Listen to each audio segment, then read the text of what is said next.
তো ওদের দরকারটা কি আমি বুঝতেছি। ওরা তো লেখে, আপনারা দেখেন 1000 1 লাখ ফাইলে দেখবেন, খাইতে পারে, যাইতে পারে, হইতে পারে, বাইরে যদি একটা শব্দ পান তাহলে আমার নিজের জন্য আমি কি শাস্তি বরাদ্দ করতে পারি?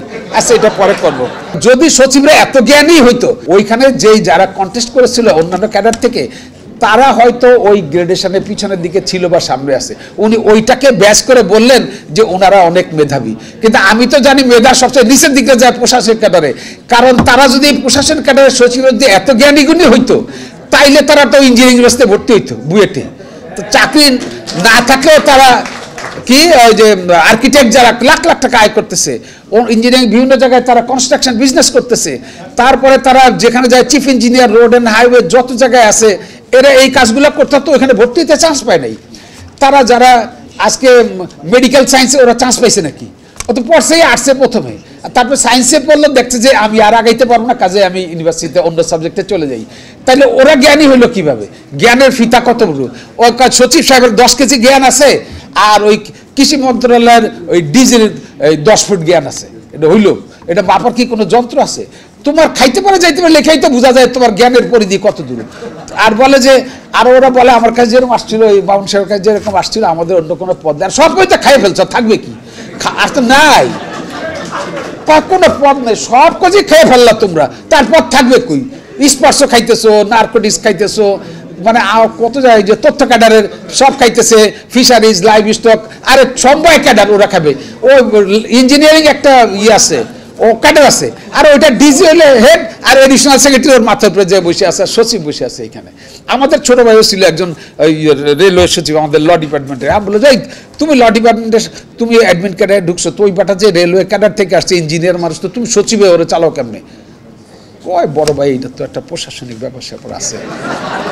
হ্যাঁ, আচ্ছা, যাই হোক।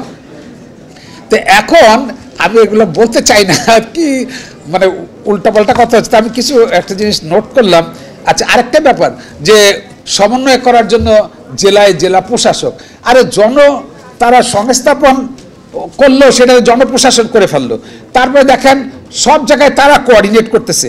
তারপরে আমরা একটা কথা বলি যে রাষ্ট্রের 3টা অঙ্গ, নির্বাহী বিভাগ, বিচার বিভাগ আর আপনার আইন বিভাগ।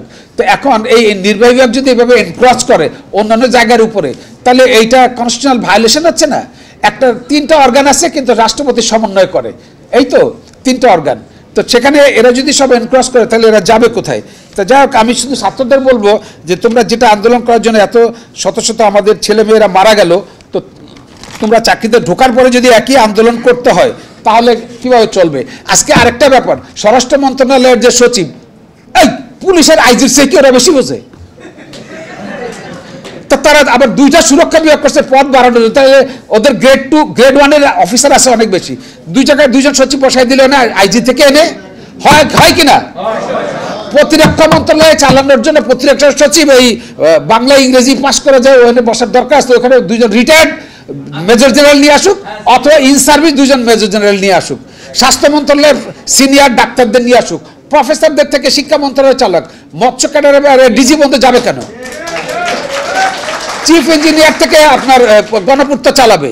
তো ওদের দরকারটা কি আমি বুঝতেছি। ওরা তো লেখে, আপনারা দেখেন 1000 1 লাখ ফাইলে দেখবেন, খাইতে পারে, যাইতে পারে, হইতে পারে, বাইরে যদি একটা শব্দ পান, তাহলে আমার নিজের জন্য আমি কি শাস্তি বরাদ্দ করতে পারি?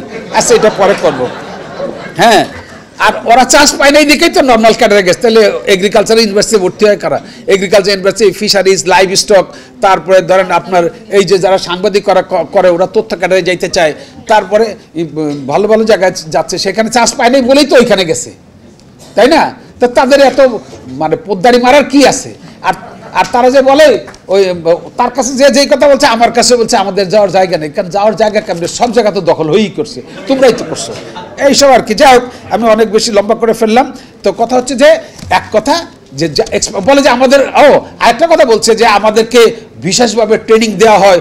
আরে বেটা, তোদের যদি ট্রেনিং দেওয়া হয়, তো এই দেশের ডাক্তার, ইঞ্জিনিয়ার যারা, বা ওই fisheries, live stock, agriculture, information, তথ্য ক্যাডার, রেলওয়ে, সমবায় ক্যাডার, এদের কি ট্রেনিং দিলে হবে না নাকি? ওরা তো তোদের চেয়ে এমনি জ্ঞানের গুণী বেশি। এইটা তো তোদের চেয়ে, তোদের অ্যাডমিন ক্যাডার চেয়ে তোমাদের চেয়ে তো অনেক বেশি জ্ঞানী। তো ওদেরকে যদি ট্রেনিং দেওয়া হয়, তো ওরা তো ওই মন্ত্রণালয় চালানোর ক্ষেত্রে তোমাদের আব্বা হবে। হ্যাঁ, তো তোমাদের আছেটা কি হইতে পারে লেখার জন্য আর মন্ত্রীদের ফাঁসানোর জন্য ওই মন্ত্রী জুনিয়র চাকরি যখন হবে তো তখন আমি দেখবো না কথা বলবো না সচিবরা কিভাবে হইতে পারে লেখা তারে কেমনে ফাঁসায় এবং জেলে তারে কেমনে নেয় কারণ আমি তো পলিটিশিয়ান পাইতেছি না এই একজনই পাইছি তো এখন আমি বলবো যে আসলে যার যার মন্ত্রণালয়ে তার সচিব হওয়া দরকার হ্যাঁ এবং আর তারা যদি বলে আমরা স্পেশালাইজড ট্রেনিং দেই আমি তো পিএটিসিতে সারা বছর পড়াইছি পিএটিসিতে পুলিশ স্টাফ কলেজে এসপিদের পড়াইছি আমি বহুবার জাটিতে জজদের পড়াচ্ছি 11 বছর তো ইলেকট্রাল ট্রেনিং ইনস্টিটিউটে পড়াইছি 4 বছর প্রেস ইনস্টিটিউটে পড়াইছি আমি তো এলএটিসিতে পড়াইছি অ্যাডমিন একাডেমিতে পড়াইছি আর সবচেয়ে আরেকটা জায়গা হলো 300 ইমামরে পড়াইছি 1 বছর আসসালামু আলাইকুম